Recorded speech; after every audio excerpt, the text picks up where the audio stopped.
You asked about this verse. People do this, and this is where laziness comes in, because Ahmed Al-Hasan has written books, and these books have been translated into multiple different languages, and they're there for every human being to read, and they're available for free.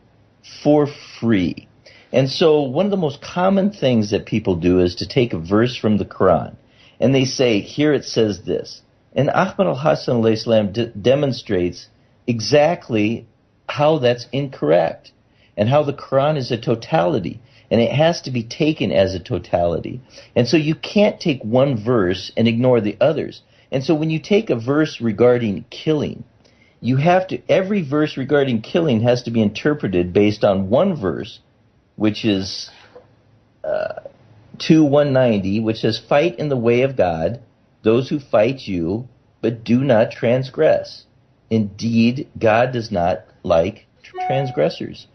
And so there's a clear verse that says that you're allowed to fight in self-defense. And so every other verse in fighting has to be interpreted on the basis of self-defense, that you are the one being attacked, and every human being has the right to self-defense. And so the people that take these other verses about fighting, like kill them wherever you find them, or anything else, are misusing the Quran. They're lying about what the Quran says, because it does not give people the right to do anything other than self-defense. And so when you come on with multiple different things that you're talking about, each one has to be taken in turn and agreed upon. This is the answer. It's page 35 from the book, The 13th Disciple, available for free on SaviorOfMankind.com. It also covers the verses from the Quran that confirm that the Quran cannot be taken in parts. It must be taken in total.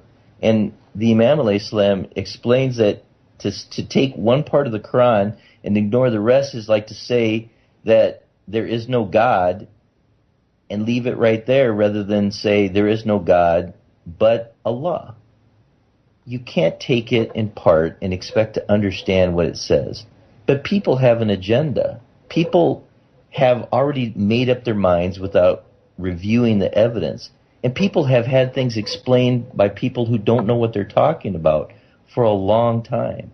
And so there's a lot of reading material that's been carefully explained by Ahmed Al-Hasan. I would encourage everybody who thinks that they know what Islam is, who thinks that they know what Christianity is, to read his books that are available for free, translated into English, available on SaviorOfMankind.com.